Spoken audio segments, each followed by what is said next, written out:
தற்கொலை ஆட்சி பொறுப்பை ஏற்று இன்றோடு கணக்கிட்டு பார்த்தால் ஒரு 69 நாட்களை நெருங்கி இருக்கின்றது. இந்த 69 நாட்களில் விவசாயிகள் தங்களுடைய உரிமைக்காக போராடுகின்ற போராட்ட களம் ஒரு புறம், தினந்தோறும் மின்சாரம் இல்லை என்று மின்வெட்டால் இரவு பகல் பாராமல் வீதிக்கு வந்து போராடுகின்ற பொதுமக்கள் ஒரு புறம், பால் உற்பத்தியாளர்களுக்கு போதிய விலை நிர்ணயம் செய்யவில்லை என்று பாலுக்காக போராடுகின்ற பால் உற்பத்தியாளர்கள் ஒரு புறம், போராட்டங்கள் என்று எடுத்துக்கொண்டால் சத்துணவு ஊழியர்களுக்கு அளித்த உறுதிமொழியை காப்பாற்ற வேண்டும் என்று போராட்டம் ஒரு புறம், தூய்மை பணியாளர்களை பணி நிரந்தரம் செய்வோம் என்று கூறிய அந்த கூற்றை மெய்ப்பிக்க வேண்டும் என்று போராடுகின்ற போராட்ட கூட்டங்கள் ஒரு புறம், டாஸ்மாக் பணியாளருடைய போராட்டம் ஒரு புறம், இப்படி தமிழகத்தை இருள் சூழ்ந்து இருக்கின்ற போராட்ட களங்கள் பலதரப்பு இருந்தாலும் இன்றைக்கு மனிதநேயத்தோடு பார்க்கப்படுகின்ற, மற்றொரு உதவியோடு தங்களுடைய வாழ்வாதாரத்தை வாழ்க்கையை உயர்த்தி பிடித்துக் கொண்டிருக்கின்ற மாற்றுத்திறனாளிகள் கூட இந்த கேடுகட்ட ஆட்சியில் வீதிக்கு வந்து போராடுகின்ற ஒரு சூழ்நிலையை உருவாக்கி தந்திருக்கின்ற இந்த அரசை கண்டிப்பது முழுக்க முழுக்க ஒரு நியாயமான செயல். திராவிட முன்னேற்ற கழக ஆட்சியில் கூட அஜித்குமார் என்பவர் காவல்துறையினரால் அடித்து மரணத்தை எண்ணினார். அன்றைய முதல்வர் அந்த சம்பவத்தை கொலை வழக்காக மாற்றி அதில் சம்பந்தப்பட்டவர்களை கைது செய்வதோடு இல்லாமல் அந்த மாற்றுத்திறனாளியை தன்னுடைய கைபேசியிலே நேரடியாக தொடர்பு கொண்டு அவருக்கு ஆறுதல் கூறியவர் மனிதநேயம் மிக்க திராவிட முன்னேற்ற கழக தலைவர் முத்துவேல் கருணாநிதி ஸ்டாலின் அவர்கள். ஆம், அவர்தான் இந்த மாற்றுத்திறனாளிகளுக்கு தரப்படுகின்ற மாதாந்திர மாற்றுத்திறனாளிகளுடைய நிதியை 1500 ரூபாயிலிருந்து 2000 ரூபாயாக உயர்த்தி காட்டியவர் முத்துவேல் கருணாநிதி ஸ்டாலின் அவர்கள். 14,000 பேர்களை ஒரே கையெழுத்தில் உள்ளாட்சி பிரதிநிதிகளாக நியமித்து மாற்றுத்திறனாளிகள் வாழ்வில் மறுமலர்ச்சியை உண்டாக்கிய தலைவர் முத்துவேல் கருணாநிதி ஸ்டாலின் அவர்கள் தான். இதோ எதிலே இருக்கின்ற இந்த வாகனம் சிறப்புமிகு வாகனம். இது 2-3 பயன்பாட்டிற்கு உண்டான வாகனம்.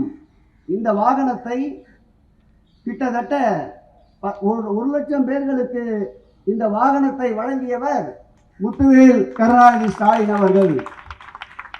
ஏன் முத்தமிழறிஞர் கலைஞர் அவர்கள் மாற்றுத்திறனாளிகள் அண்ணா சாலையிலே போராடி கொண்டிருந்த பொழுது நேரடியாக அவர்கள் போராட்ட களத்திற்கே வந்து அவர்கள் கோரிக்கையை செவி கொடுத்து வாங்கி அந்த கோரிக்கையை நிறைவேற்றி தந்தவர் மனிதநேயம் மிக்க நினைவில் வாழும் முத்தமிழறிஞர் கலைஞர் என்றால் அது மிகையாகாது.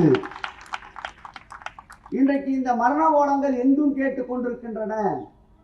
நம்முடைய இன்றைய முதல்வர் கூட மாஸ்டர் என்ற ஒரு படத்திலே சிறைக்கு சென்று அனைவரையும் சீர்திருத்தம் செய்வதாக நடித்திருப்பார். சிறைக்கு சென்று சீர்திருத்தம் செய்த அந்த முதல்வர் இன்றைக்கு லாக் ஆஃப் டெத்திற்கு அவருடைய வாயை லாக் செய்திருப்பதுதான் கொடுமையினும் கொடுமை என்பதை இந்த நேரத்தில் அறிவிக்க விரும்புகிறேன்.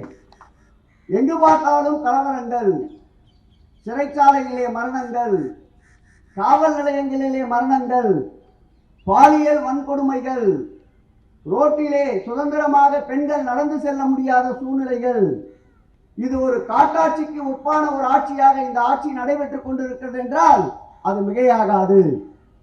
இந்த ஆட்சிக்கு முட்டுக் கொடுக்க பல்வேறு வகையில் பல்வேறு பிரிவினர் தோன்றியிருந்தாலும் நேற்றைக்கு கூட பாட்டாளி மக்கள் கட்சியினுடைய 38வது ஆண்டு விழாவிலே அன்புமணி ராமதாஸ் அவர்கள் ஒரு கருத்தை தெரிவித்து சென்றிருக்கின்றார். 38 ஆண்டு நிறைவு நாள் கூட்டத்திலே சென்னை சீரழிந்தது எங்களால் தான் என்று அவர் வீட்டிலே உட்கார்ந்து கொண்டு கணக்கை போட்டுக் கொண்டிருக்கின்றார். காமாலை கண்ணுக்காரனுக்கு கண்டதெல்லாம் மஞ்சள் என்பது போல் குற்ற உணர்வோடு பார்க்கின்ற அவருக்கு குற்றங்கள் தான் பெருகும். எங்களோடு வாருங்கள், சுற்றி காட்டுகிறோம். வடசென்னையில் ஏற்படுத்தப்பட்டிருக்கின்ற வில்லிவாக்கம் LC1 பாலம், வடசென்னையிலே ஏற்படுத்தப்பட்டிருக்கின்ற செங்கை சிவம் மேம்பாலம், கொருக்குப்பேட்டையிலே ஏற்படுத்தப்பட்டிருக்கின்ற பாலம், தற்போது கல்யாணபுரம் பகுதியிலே கட்டப்பட்டு வருகின்ற பாலம், பூத்து குலுங்குகின்ற பூங்காக்கள், உடற்பயிற்சி கூடங்கள், மாலை நேரத்திலே நடைபயிற்சிக்காக கிரவுண்ட் வாட்டர் ஏறுவதற்காக வெட்டப்பட்ட குளங்கள், சிறப்புமிகு மருத்துவமனைகள், கலைஞர் நூற்றாண்டு விழா மருத்துவமனை, கிளாம்பாக்கம் பேருந்து நிலையம், வெகு விரைவில் திறக்கப்படவிருக்கின்ற கூத்தம்பாக்கம் பேருந்து நிலையம், போக்குவரத்து கழகம் ஆரம்பிக்கப்பட்ட போது முதலில் திறக்கப்பட்ட வண்ணாரப்பேட்டை போக்குவரத்து பணிமுனை, மருத்துவமனைகள், இப்படி எண்ணற்ற திட்டங்களை வடசென்னை வளர்ச்சி திட்டத்திலே கொண்டு வந்தவர் முதல்வர். தாவாக்காவோடு கதவுகள் திறப்பதற்கு முட்டி மோதி கொண்டிருக்கின்ற அன்புமணி ராமதாஸ் போன்றோர் எங்கள் மீது குறை சொல்ல எந்த தகுதியும் இல்லை. 50 ஆண்டுகளில் செய்ய வேண்டிய பணிகளை 5 ஆண்டுகளில் செய்து முடித்தவர் எங்கள் முத்துவேல் கருணாநிதி ஸ்டாலின் என்பதை இந்த நேரத்தில் தெரிவித்துக் கொள்கிறோம். அன்புமணி ராமதாஸ் பற்றி சொல்ல வேண்டும் என்றால் அவருடைய தரத்தை அவர் தந்தையே ஏற்கனவே பதிவிட்டிருக்கின்றார். அதை திரும்ப பார்த்து கொண்டாலே அவருடைய நிலை தெரியும் என்பதை சொல்லிக்கொண்டு, இறந்து போன சபரிவர்மனுக்கு 200 கிராம் குட்கா வைத்திருந்தாக வழக்கு. ஆனால் அண்மையில் தூய சக்தி ஆக்கியிருக்கின்ற வாஷிங் மிஷினால் தூய்மைப்படுத்தியிருக்கின்ற குட்கா புகழ் குட்கா வழக்கிலே குற்றவாளியாக இருக்கின்ற விஜயபாஸ்கரை பக்கத்திலே வைத்துக் கொண்டு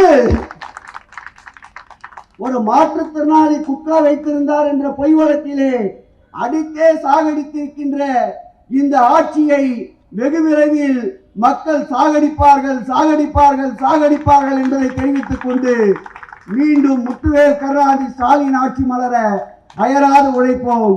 நன்றி, வணக்கம்.